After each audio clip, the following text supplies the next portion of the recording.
This is the Detroit Sports Podcast Network.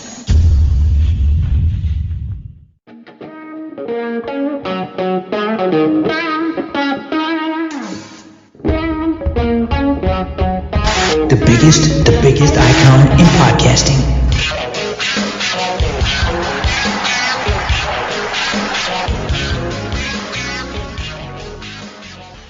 Welcome in, everybody, to another episode of the DocnJock Wrestling Podcast, episode 163, wishing you a very Merry Christmas. I'm your host, Adam the Jock Strozinski. On today's show, we've got some insight as to what's going on with Matt Hardy, possibly a character change, some upcoming Impact wrestlers having their contracts expire at the first of the year, as well as what's going on with Mike and Maria Kanellis. Of course, we are going to take a look at that TLC pay-per-view that just took place last Sunday, and because it is a Christmas special, we're going to be asking for our Christmas gifts from all of the major promotions in wrestling. And doing it with me, as always, he's the one, he's the only, he is the Doc, John Macaroon. What's up, cuz? Oh, I love our holiday specials where we get a chance to review what's been happening, set the scene for the new year, and boy, I didn't have a lot of expectations for TLC, and I thought it delivered from top to bottom, from the pre-show to the main event. I enjoyed the pay-per-view, and I was genuinely surprised because the main event with Randy Orton and the Fiend went differently than we thought, but it told a story, and I just thought that TLC, for a pay-per-view that was put together, I thought delivered, and a lot of things arose from it that we can talk about. Yeah, it was. I thought it was a very good pay-per-view. And before we get started on that, I want to wish you and all of yours a very Merry Christmas. For those who don't know, usually John and I meet on Christmas Eve. This year will be the 1 year where we don't spend time with our family meeting on Christmas Eve. Thank you, Corona. So this will be this might be the last time I talk to you before today on Christmas. So Merry Christmas to you and Merry Christmas to the fam. Merry Christmas. Ho, ho, ho. Yeah, it's unfortunate, but look, safety first always. And in this day and age of 2020, we can always connect phone, Skype, all that good stuff. So even though, look, to be honest, I see enough of you already, so I'm good. All right, let's get into this pay-per-view. Now, you're right. It was a very good pay-per-view. This was one of those pay-per-views where I think going into it, we didn't really know what to expect. We both thought they did a kind of a piss-poor job with most of their go-home shows, building to this. The SmackDown Go Home show, I think, was a little bit better than the Raw Go Home show and gave you a little bit of direction. But leading into last Friday night, it wasn't very good. And then what we got on TLC, I think, was drastically different. I think we might differ a little bit on the main event, the Randy Orton, the Fiend match, but we'll talk about that when we get there.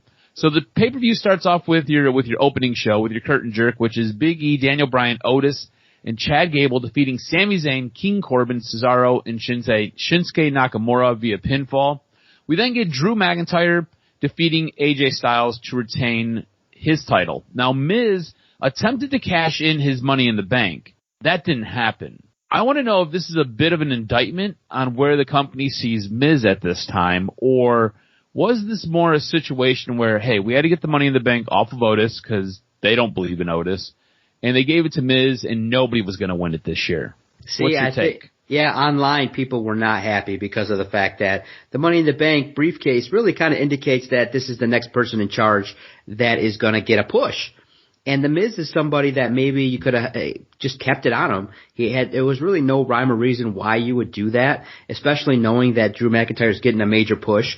So I get why people online were very frustrated. I was actually impressed because they teased it in the pre-show with Miz and Morrison coming out, and I'm like, okay, he's going to do it, but after the match. It would have made more sense to just have another match if you were going to just potentially have the Miz lose, but... How would you have booked that? Because I was thinking about it myself. Because Drew McIntyre goes up and pulls his belt on. It's a ladders match. Pulls his belt on off the top ring. At that point, I would have had Miz come in and just push him off the ladder. I would have had him win it. Table and then pinned him. Have him win it. That would have been a nice fresh start to the year. Have him win it, and then he could feud with AJ Styles for a little bit, and then have Drew McIntyre go on to something else. But to have it happen, I would have just had another match. Just have Miz go down, and Drew McIntyre has a brutal match with AJ Styles, and then, boom, Miz cashes in, he wins it, or they have another knockout, drag-out match to give more rub to the credence that, hey, Drew McIntyre can go all night and he can defend the title. But it cheapens the Miz, and that's just, I think, where the frustration is that, You gave it to him, which is fine, but when he does indeed cash it in, it should correlate with a title win. Yeah, or it should be, I don't know, I just felt like this felt really hollow and it felt a little bit flat. I feel like creative did a really poor job booking, and some behind the scenes on what took place with creative with this match. I guess they were under an order to somehow figure out a way to cash in the Money in the Bank briefcase. And they just kept coming up with really poor ideas, and this is the poor idea that they ended up settling on. So not very good as far as direction goes creatively from WWE with this match. Now, Sasha Banks and Carmilla, if you ask me, I think they tore the house down. Sasha Banks defeats Carmilla via submission to retain her title. I thought Carmilla got a great rub off of Sasha in this match. I don't think Carmilla comes out looking any worse for wear after going toe-to-toe with Sasha Banks.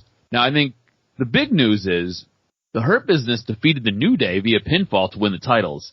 This might be some of the best booking in WWE, or at least some of the best booking that we've agreed with in quite a long time, and maybe that's why it makes it so good. We were talking about this maybe last week, maybe a couple weeks ago, talking about how the Hurt Business should just be draped in gold. And you're starting to see that. The Hurt Business now has the Tag Team Championships. The Hurt Business also has the United States Championship. What started off as MVP's little promo segment turned into him being a manager, turned into him having his own faction. And this is awesome. I think this is fantastic. Are you in lockstep with me on this? Absolutely. I thought it was great. I think that the look of it, the feel of it, it kind of came off as, you know what, okay, the New Day's already over, they're established, and they were there to put over the Hurt Business. And I thought the match came off great. Shelton Benjamin starting to look his age a little bit, slowing down, but he's still got that ring generalship that you're looking for.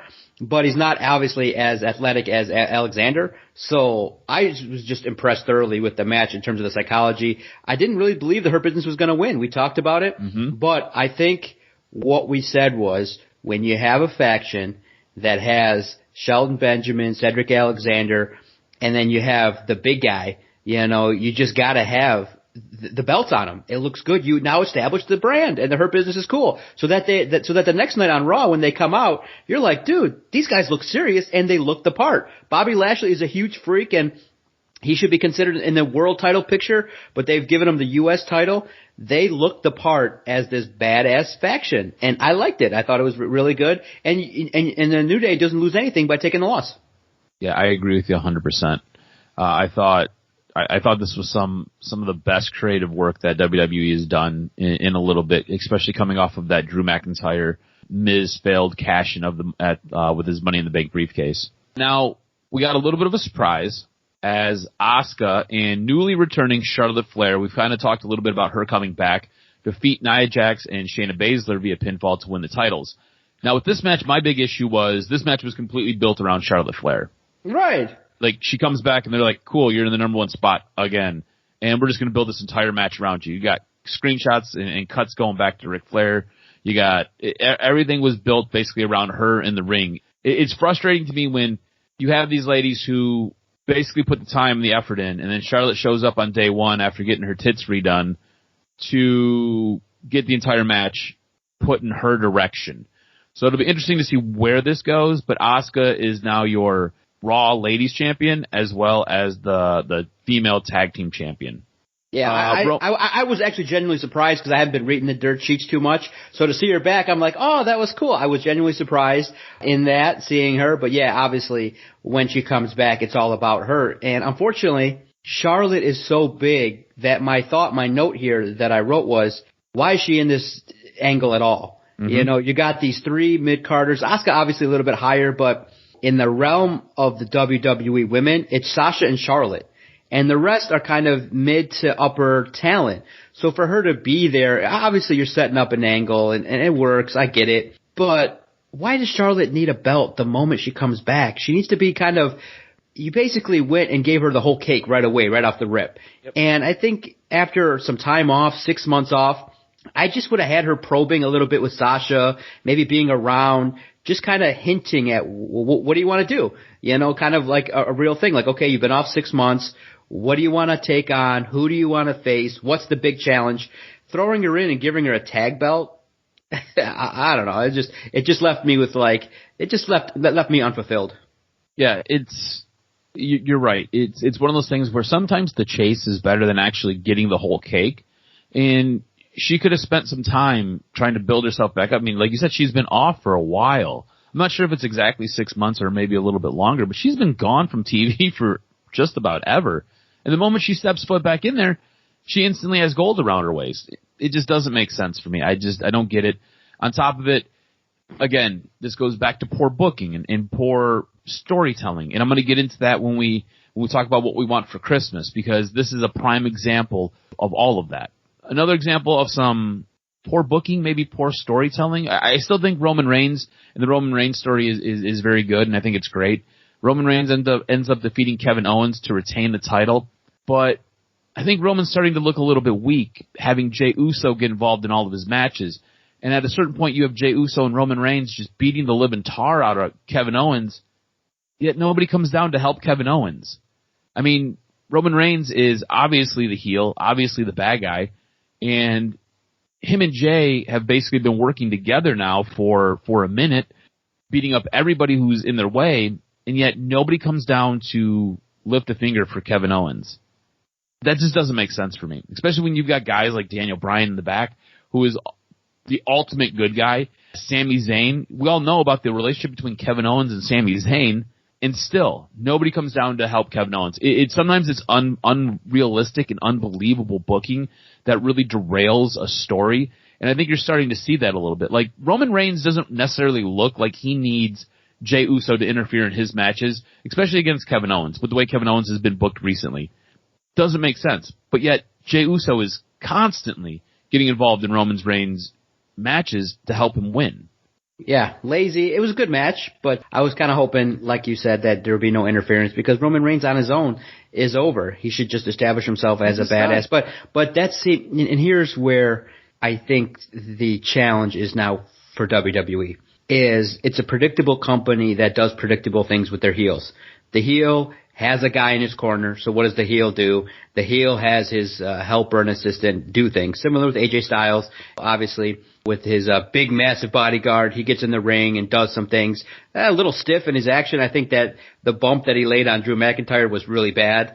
And if he's not ready to go in the ring and be a force, like the big men now in wrestling can move, can kick, can have some ferocity. So that bump was not good. And then you just have heel doing heel things. But it's 2020. You got to kind of invent new ways for the heel to do things that are against the rules. Mm-hmm. And for Jey Uso, it is getting old, and you're starting to see the law of diminishing return, where you're just like, oh, here we go again. He's there. He's going to interfere. All right. It just doesn't do much for a lot of the supporters. I agree with you 100%. So now we move to our main event. Randy Orton versus The Fiend in a Firefly Funhouse Inferno match, where nobody really knew what the stipulation was heading into the match, but the stipulation was you had to set your opponent on fire. Now, this ends with Bray Wyatt being set on fire and Randy Orton hitting an RKO to win the match, and then Randy Orton proceeding to set Bray Wyatt more on fire. Or at least it was a dummy that started to melt in the middle of the ring on fire. So they left the camera on it a little bit too long. Yeah, exactly. Now, my question to you, was this the stupidest ending you've ever seen, or did you really like this? It sounds like you liked this match. I liked it because I didn't think that actually they were going to do it. They were going to actually light somebody on fire. My notes here are like, oh, they did it. But yeah, obviously the production value, you're not going to actually light somebody on fire. So it was decent because it was kind of like a mix, kind of the idea of like cinematography, and the match in and of itself, not the most classic match, but it told a good story. And I was genuinely surprised at how it ended, in that, you know, you're kind of saying, okay, this Fiend character, you know, maybe now has to be destroyed in a way by WWE. But it's just, I can't, look, it's a story that they chose to tell. I just would have chose a different story. Like, from the moment that this Fiend character came, you had something, okay? But WWE has kind of now taken that narrative of this is something that's not worth having or needing to be destroyed. And for Randy Orton, you also have to consider the other person. What is Randy Orton? He's the legend killer.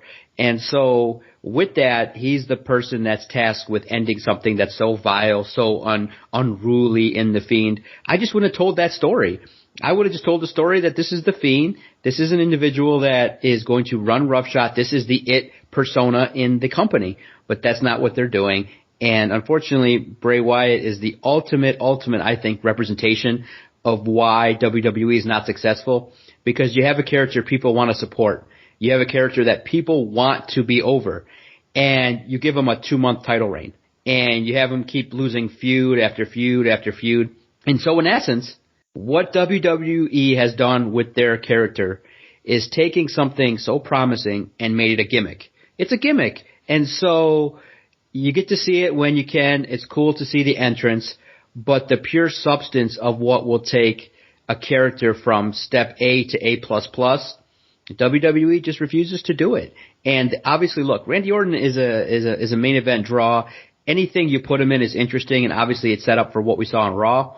But I wouldn't have told that story. I would have told a completely different story. The Fiend needed to go over more than anything heading into 2021. And unfortunately, in the stock watch department, his is way down. I mean, how many more feuds do you want him in where he's not going to get over, or he's not going to have a title, or he's not going to have the prestige bestowed upon him? He's worth it. And I mean, what, in 3-4 years, when he's older and his work rate goes down, that's when you're going to decide to do it? So it's disappointing all the way around. It was a good match. I liked obviously seeing something on fire, but it didn't come off as perfectly as people would like. And it's unfortunate because you had something, and you had something people wanted, and you just flushed it down the toilet. Yeah, it's frustrating because Bray Wyatt, obviously a creative genius, and this character was his own creation. And I think that's part of the problem with WWE. If it's not WWE's creation, they just don't care about it. And you're right, for Randy Orton to basically beat him the way he beat him and set him on fire, like, this has to be a setup. In order for this to be worth it, it has to be a setup for something better for Bray Wyatt. Because you're right, they give him a 2-month title reign. He ends up losing a title to an older, aging Goldberg. And then he's never in the title picture again. And then he feuds with Randy Orton. And then this match just ends the way it ends. For me, it's, again, bad utilization of really good talent and bad storytelling. And that was my frustration with it. I thought you had a good pay-per-view, but I thought there were some hiccups along the way that left you kind of scratching your head and digging in your ass like, man, this could have been so much better if they'd have just done it a little bit different. And they didn't do it a little bit different. They did it the way WWE does it, which I think is our frustration as a fan. Now, with this pay-per-view, I do get the point. I jump back into, or at least I eat into your lead because of the Asuka and Charlotte victory. So you have an 11.5 to 7.5 point lead, still up on me by 4 points. But I'm nipping away, and hopefully with the next couple pay-per-views, I can climb back into the saddle. Hopefully by WrestleMania, we are neck and neck. We'll see what happens. Now, I do want to ask you this, because it is a holiday special. And you might shoot your eye out with your little Red River BB gun, but before you do that, I want to know, what is the best Christmas gift these wrestling organizations could give you this upcoming year?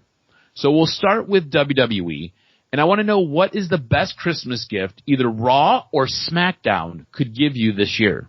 Oh, for me, it's easy. I was excited to look into this. I want AJ Styles to create a stable, not the Bullet Club, but a real stable that can terrorize Raw in the next year, 2021. I thought you had a making of it with Miz and Morrison, and I think that you could obviously, even if you want, Morrison can go on and do other things, can get maybe in the U.S. title picture. I think that the whole Miz and Morrison thing can be played out maybe at WrestleMania, and then you move on. Maybe have a breakup, have a match, have something move forward, because Morrison has something there. He's unique, and he's got ring veteranship, and he's there. He can get into some, intercontinental situations, some to kind of elevate away from Miz and Morrison. But don't you think that the combination of Miz and AJ Styles would fit together, like as a little bit of a protege type situation?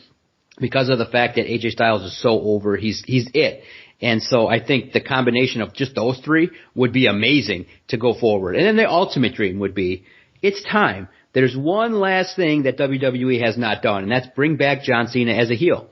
You got AJ Styles, Cena, and The Miz. Oh man, that'd be awesome. I was just thinking, it'd be fantasy, but it's not going to happen because Cena's their cash golden boy, the cash guy, the over guy. But if you want to get these ratings from a 1 into a 4, bring back John Cena for just a 6-month spell and let them do some things. AJ Styles, The Miz, and John Cena. 3 dudes that have a ton of experience. They could just take over Monday Night Raw in a pseudo NWO type thing. But outside of that, I just want to keep seeing great angles from Drew McIntyre and Randy Orton. I think they're doing very well. They're doing very interesting. Maybe Drew and Sheamus, maybe Drew and Miz, other, continuations of the story. McIntyre is it, and I can't wait to see what he's got. But for me, I just want to see what AJ Styles is going to do in the next couple of years. Twilight of his career, but boy, you see his work rate? You don't think the dude's 42, 43 years old. That dude was flying all over the place, into the ladder, selling like crazy. He makes wrestling look fun, and he makes it look like, wow, this is the sport that it was intended to be. He sold for Drew McIntyre like it was going out of style, and it was awesome to see. Yeah, he's a fantastic athlete. Now, mine is a little bit simplistic, but it's probably the most difficult to get. And for both Raw and SmackDown, all I want is better storytelling. A prime example of this is you have basically 2 months worth of Lana getting chucked through a table by Nia Jax. To just have her get injured, quote unquote, right before your tables, ladders, and chairs pay-per-view. To then bring Charlotte in instead of having her win this belt. They've been feuding forever and a day now, and you basically just wrote Lana off. Now, I get that you might not believe in Lana, but the story you have been telling us, and the reason you have been dumping her on the table, at least by your account, is to get sympathy for her, to help get her over as a babyface. And then the moment that she's able to cash in on all of that work, all of that storytelling for roughly 2 months, you go ahead and you switch the script on us and you give us Charlotte Flair instead. Now, I know most fans won't even remember that Lana was in that position. But again, this is what WWE does. It is, hey, look over here with their right hand, and then next thing you know, they swap it out with their left, and you're just kind of left like, wait, weren't we? Oh, okay, cool, we'll go with the left hand. But no, I just want cohesive storytelling. Give us stuff that is good. Give us stuff that makes sense. You have Braun Strowman punch Adam Pearce, who we're not really sure, is Adam Pearce the commissioner of Raw? Is Adam Pearce just a backstage guy, just a producer? Nobody really knows what Adam Pearce is. But Braun Strowman punches Adam Pearce. Next thing you know, Braun Strowman is suspended for 2 months, whereas Randy Orton sets a guy on fire and murders him in the middle of the ring, and he's on Raw the next week. Again, the storytelling just doesn't make sense. You bring us into your fictional world, it just has to make sense. And a lot of times what WWE gives us just doesn't make any damn sense. Absolutely. I want to know what NXT could give you this year. Ooh, what could NXT give me this year? I really liked what NXT has done, and I think it's a fascinating look at a company that's revolving and continuing to evolve as wrestlers leave and as different characters get over and things like that. So what NXT can do is, for me, send Pat McAfee to the moon. Make him the focal point. Mm-hmm. Make him somebody that is even more into things, even more dastardly. Obviously he's got other things going on, but he needs more. Don't you just want more of him? And maybe that means sometimes a random appearance on Raw, sometimes getting into the mix with the big dogs. I think right now in his career, staying at NXT is awesome, but maybe you start doing some dastardly deeds, getting into the mix a little bit more. And so for me, that faction is awesome. I like to see what they're going to do with it. And, when you look at his work on the mic, it's like, okay, when he's on, I want to see it. So I want to see him get more and get pushed even more. And I think that's probably true with all WWE is when you got something good, push it to the moon. Mm-hmm. Create big stars, mega stars. And right now, WWE, NXT just has a feel of like, okay, we're just going through the motions, putting plug and play. But NXT just has great wrestling matches. Mm-hmm. And so I just want to see continued storytelling and great angles given to Pat McAfee. And I think he'll deliver. I think he's got what it takes. And on another note, I just think that potentially the other thing is NXT needs to deliver to me a boot of Finn Balor back to the main roster. He doesn't belong there. So for me, NXT, the best Christmas gift they could give me would be very similar to what you're asking for, but I'm going to go up a little bit. I want Pat McAfee to be almost Hulk Hogan-esque NWO style. So I want him to basically take on, but Hulk Hogan did it with like a bunch of big name guys. I want Pat McAfee doing it with guys who basically don't get a shot. And I want him to be their underdog captain, talking them up on the microphone, building them up. And I want him in just about everything. I want him to be, like you said, the focal point of NXT, at least for 6 to 9 months, and just have him basically building a stable of guys who don't get enough TV time and really putting them in spots where they can succeed, and he himself getting into spots where he can succeed. Whether their big consternation and their big fight is against Undisputed Era, or if it's Damian Priest, or if it's Killing Cross, whoever it is, I want guys who aren't being utilized to their full potential to get underneath the McAfee wing and Pat McAfee build them up, and I want it to have a very NWO, WCW, what was that, 1990s feel to it, where they just run roughshod and they basically tell you how it is every single week that they're on television. I just want him to be, I think he's fantastic on the mic, and I think he does a really good job. I mean, he's brought a couple guys up that you normally didn't get to see a lot of, and now they are household names because of the role that he's played. You know, Pete Dunne obviously wasn't supposed to be in that role, but Pete Dunne was already a household name.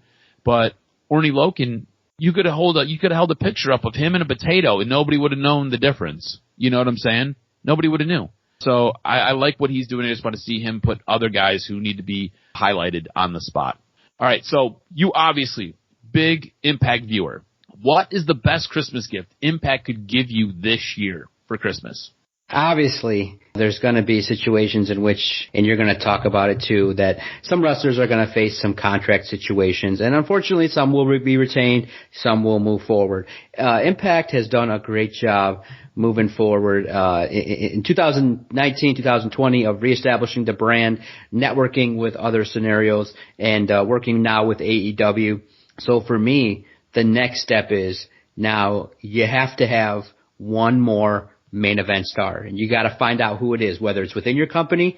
I'm more in line with my notes is go out and sign WWE or AEW talent that you believe is being underutilized and establish a main event star, a main event player. Yes, your title holders are great. Obviously the tag team and the main event and the heavyweights and things like that with Moose, and you got, Gallows and Anderson. You got, a lot of individuals, Rich Swann, that are talented, but you don't have the draw. And come hell or high water, yes, EC3 is potentially that guy, but he's been marinating, and obviously with the COVID test and situation, it kind of derailed things a little bit.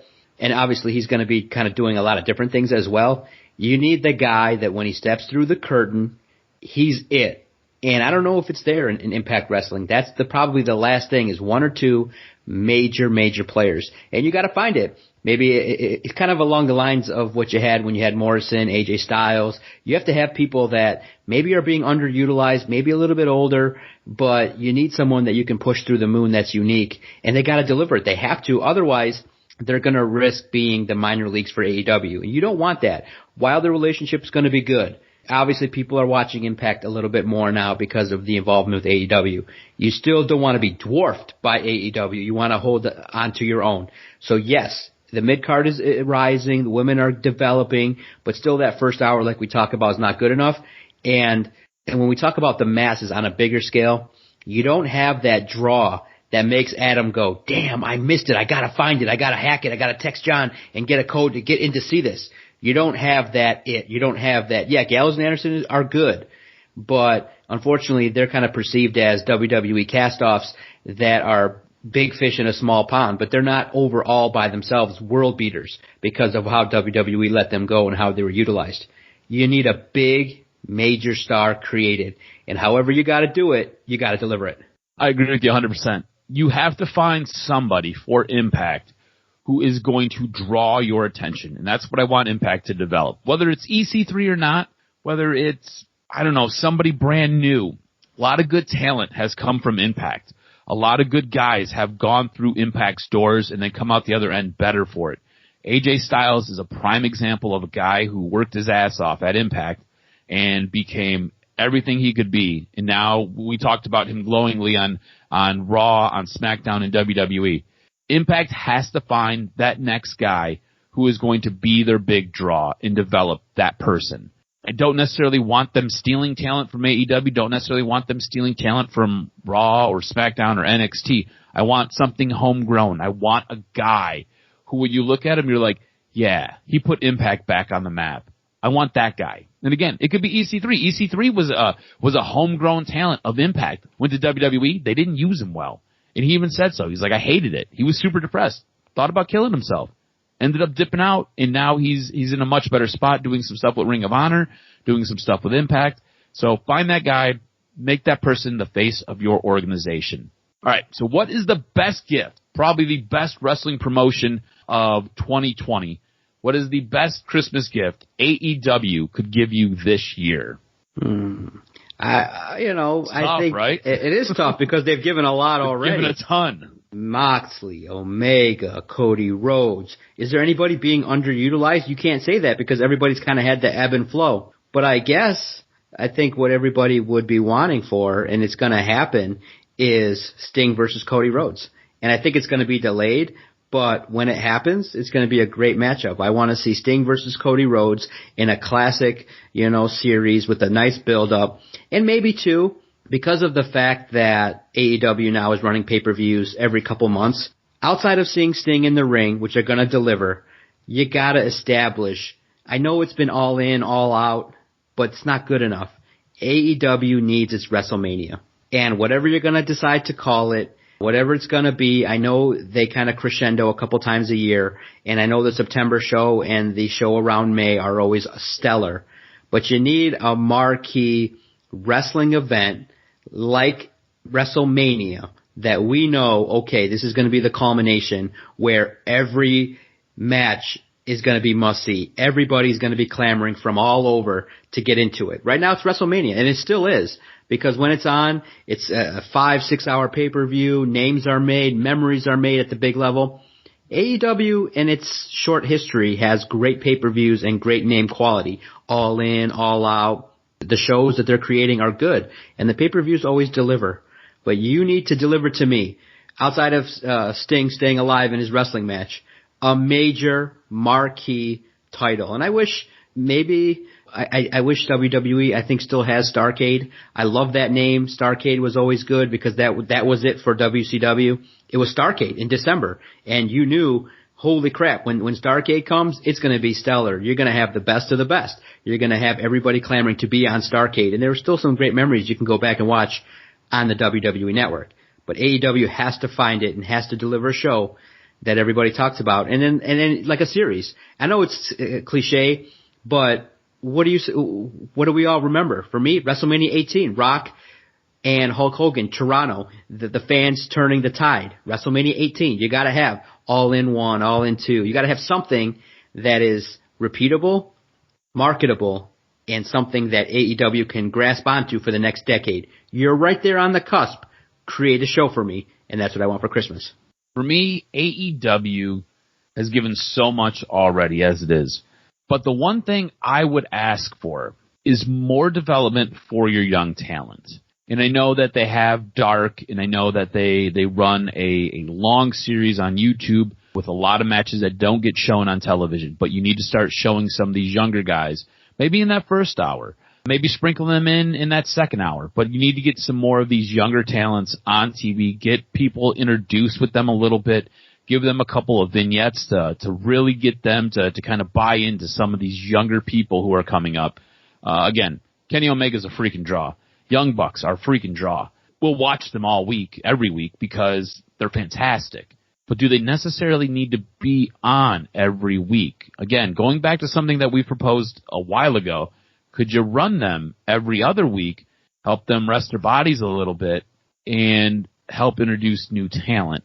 I don't want AEW to run the way of WWE, and that is my big fear, is that they become like WWE, where they have all of this top-end talent that gets all of the TV time, and a lot of the younger guys. Because remember, this started off as like an indie promotion. It was like an upscale indie promotion, and now all of a sudden it is doing battle with the juggernaut in WWE. So can it not become WWE, not become WWE Light, just stay AEW, giving us a lot of young, awesome talent mixed with some of the old, give you this nice blend? That's what I want, and that's what I would ask for AEW going forward next year. Nice. I think they can deliver it. I think that AEW, WWE, NXT, they're going to be doing some great things in 2021. They have to, because they got to continue to reinvent themselves in this COVID era. All right, cuz, hit me with this week's professional wrestling news and notes. What made your list this week? So Mike and Maria Kanellis-Bennett have both rejoined ROH. Mike has been back for a few weeks now. Now Maria comes over, and they have completed the power couple of ROH. On a recent episode of Inside the Ropes podcast, AJ Styles said that Edge, Triple H are both names he wants to face at WrestleMania. Almost like it's his final run. Undertaker, check. Edge, Triple H, we're still waiting on it.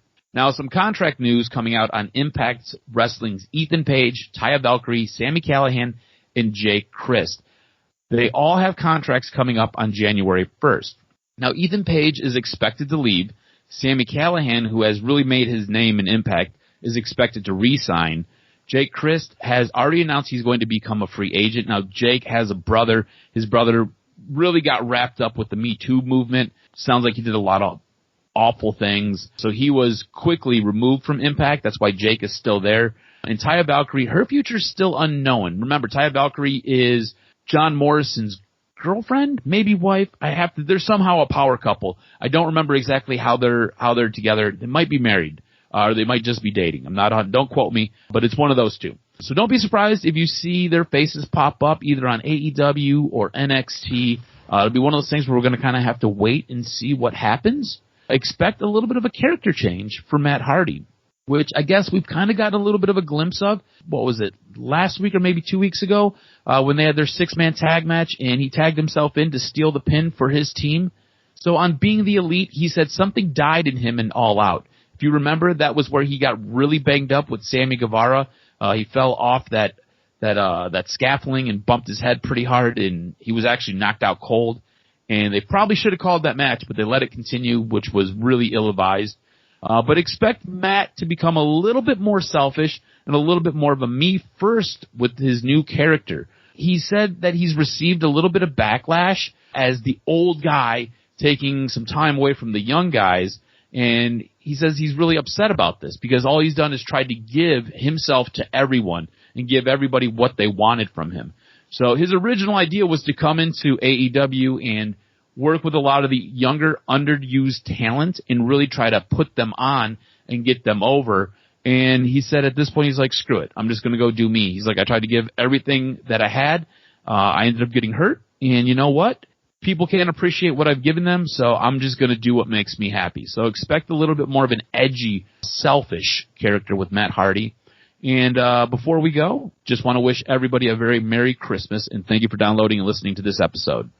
Absolutely. Make sure to follow Adam on Twitter at AdamRSTROZ. Follow the network at Detroit Podcast. Make sure that anywhere that you listen to podcasts, you hit search and type in these 3 words, Detroit Sports Podcast. And when you hit that subscribe button, our daily content will find you. We cover Michigan. We cover the Lions, Tigers, Wings, and the Detroit Pistons. All your daily content, podcast-wise, in the world of Detroit sports can be found at Detroit Sports Podcast. And if you're so inclined, go over to iTunes and leave a nice 5-star review. We greatly appreciate it. Going on 7 years strong. Really enjoyed the wrestling podcast, being in the mix of the wrestling world, breaking things down, watching all the promotions, and to build a nice wrestling community. Thank you guys so much. We look forward to dropping another episode next week around the time of the new year. So ho, ho, ho. Merry Christmas. Always enjoy wrestling, and if there's always check out our Twitter page at Detroit Podcast. If something that you've heard or you've seen online, shoot us a message. We always love interacting with the supporters of our network. Thanks, cuz. Merry Christmas. Look forward to the next edition of the DocnJock Wrestling Podcast.